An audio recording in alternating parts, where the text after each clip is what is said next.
जय हिंद दोस्तों, यदि आप रक्षा पेंशन भोगी हैं, आर्मी से हैं, एयरफोर्स से हैं, नेवी से हैं, रिटायरीज हैं, तो आपको आज इस बात को लेकर के क्लियर हो गया है। संसद में क्लियर हुआ और कई जगह ट्विटर के ऊपर हुआ, न्यूज के ऊपर हुआ कि आखिर उन्होंने कहा है कि मैं फिर से दोहराती हूं कि यह केवल मौजूदा नियमों का सत्यापन है। इसमें मौजूदा सिविल या रक्षा पेंशन में कोई बदलाव नहीं होगा। यानी संसद में बात हुई, लोकसभा में, राज्यसभा में, वित्त मंत्री ने सभी ने एक क्लियर कर दिया। क्योंकि पहले जो स्टेटमेंट दिया था, वेणुगोपाल जी ने पूछा था, उसमें बहुत सारे संदेह की स्थिति पैदा हो गई थी। क्या पुराने पेंशनर्स को 8वें वेतन आयोग का लाभ मिलेगा या नहीं मिलेगा, और कई प्रकार की भ्रांतियां निकल के आ गई। और हम उस दिन से कह रहे हैं कि आपकी पेंशन में कोई असर नहीं होगा। और यह मामला फिर लोकसभा में वित्त मंत्रालय से पूछा गया, उन्हें ऊपर से आदेश मिला।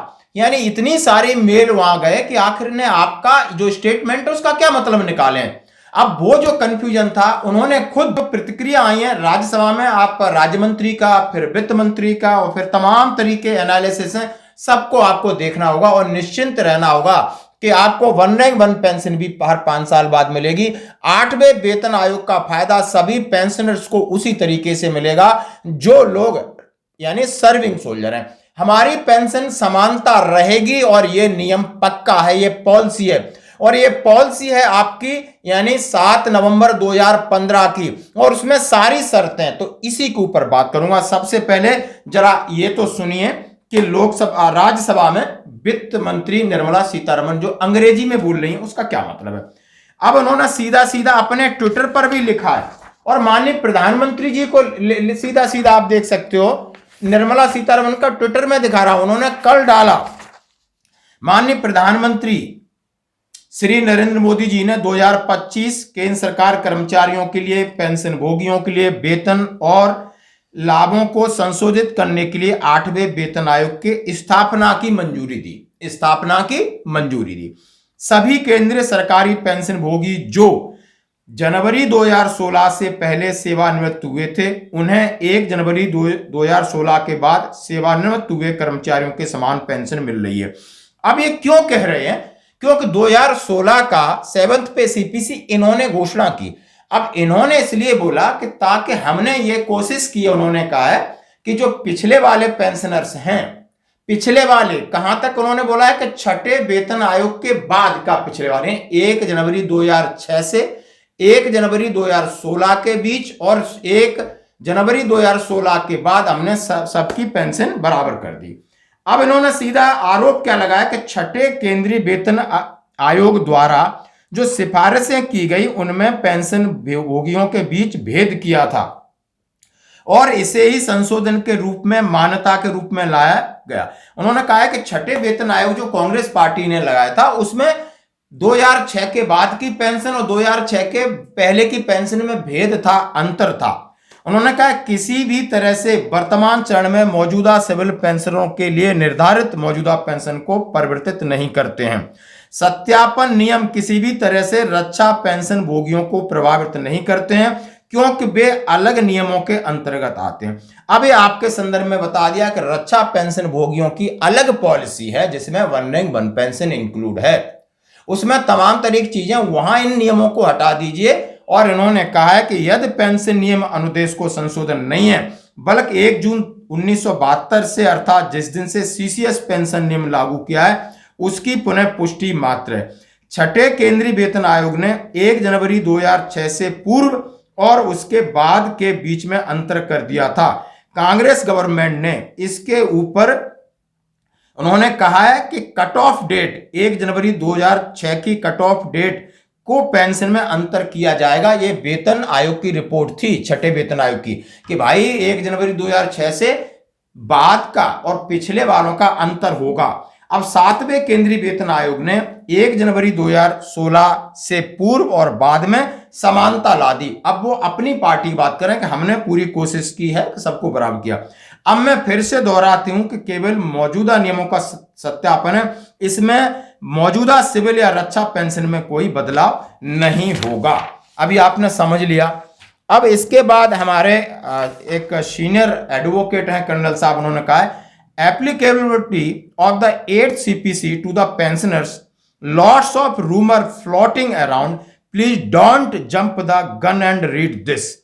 Please read this last line sentence very carefully. उन्होंने सीधा सीधा कहा है कि जब राज्यसभा में 25 तारीख को वित्त राज्य मंत्री जी से सवाल पूछा गया था श्री शंभू सरन पटेल, मदन राठौर और किरण चौधरी ने, will the minister finance please to state, उन्होंने कहा है कि 8वां वेतन आयोग क्या अप्रूवल कब है, कब इसकी घोषणा होगी और कौन किस किस को फायदा मिलेगा और कितना पैसा खर्चा आएगा, जैसा कि अंग्रेजी में लिखा है। अब पंकज चौधरी जी ने जवाब दिया, it has been decided by the government constitution of the 8th central pay commission the, उन्होंने कहा है appropriate number of central government civilian employees pensioners family pensioner 36.57 lakh और 33.91 लाख जो उन्होंने बताया। Defence personnel and pensioners will also be benefited. Defence personnel and pensioner will also be benefited. अब आप ये देख लिए, ये 3 दिन पहले का है, ये कल का है,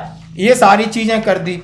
अब मैं आपको आता हूं कि इसका ठोस जमीनी आधार पर क्या है कि तो एक ब्रिगेडियर साहब है जो इन सब पे ऑन पेंशन का काम करते हैं, उन्होंने लिखा है न्यू इंडिया एक्सप्रेस हैदराबाद संस्करण दिनांक 28 मार्च 2025 को 28 को पेज 10 पर माननीय वित्त मंत्री सीता निर्मला के राज्यसभा में जो विधेयक पर उन्होंने स्पष्टीकरण दिया है कि 6ठे वेतन आयोग में अंतर था, 7वें में हमने अंतर को पाट दिया है।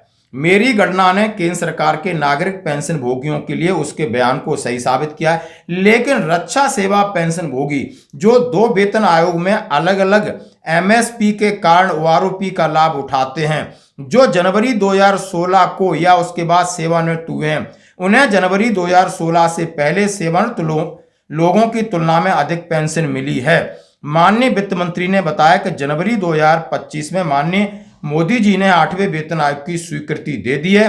पेंशन भोगियों के वेतन और लाभों में संशोधन होगा। 7 नवंबर 2015 को ओआरओपी पर नीति पत्र स्पष्ट रूप से उल्लेख किया गया है कि भूतपूर्व पेंशन भोगियों को वर्तमान पेंशन भोगियों को दिए जाने वाले भविष्य के लाभ मिलेंगे।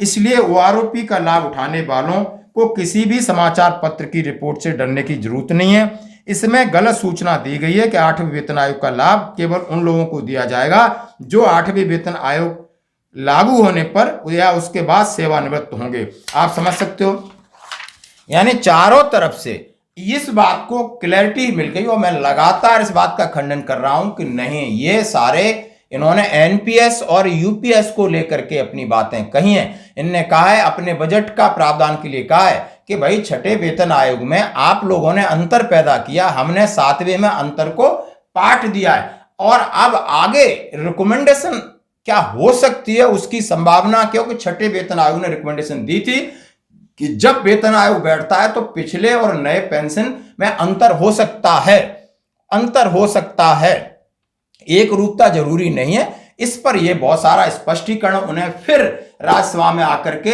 वित्त मंत्री श्रीमती निर्मला सीतारमण को देना पड़ा। इसीलिए आप पेंशन भोगी हैं, बिल्कुल आप कल का दोपहर का वीडियो देखिए कि आप सिपाही हैं, नायक हैं, हवलदार हैं, लेस हवलदार हैं, ऑनरी नायब सुधार हैं, नायब सुधार हैं, सूबेदार हैं, एसएम हैं, लेफ्टिनेंट हैं, कैप्टन हैं, आपको आरओपी 3 का लाभ मिला है। और उसके बाद माननीय रक्षा मंत्री जी ने भी इस बात को आज से 15 दिन पहले सदन में चक्रवर्ती थी, कोई संगीता चक्रवर्ती, उन्होंने बताया कि आप डिफेंस फोर्सेस को किस तरीके का रिटायरमेंट के बाद लाभ देते हो। उन्होंने क्लियर कहा था कि उनको डीए डीआर भी मिलता है, डीआर मिलता है साल में 2 बार, उसके बाद हर 5 साल वन रैंक वन पेंशन का फायदा मिलता है और हर 10 साल बाद उन्हें वेतन आयोग बैठता है उसका फायदा मिलता है और इसी तरीके से उनकी पेंशन में बढ़ोतरी होती पेंशन के संबंध में। तो आप ओआरओपी 3 हैं और उसके बाद डीए आपका 60% जाएगा जैसे कि सरकार ने कल घोषणा कर दी है और उसके बाद आपकी टोटल पेंशन के ऊपर जो भी फिटमेंट फैक्टर होगा कॉमन फिटमेंट फैक्टर होना चाहिए। बस ये इस पर हमारा ध्यान हमारा केंद्रित रहना चाहिए कि इस बार फिटमेंट फैक्टर गड़बड़ करके जो अंतर है वो बढ़ा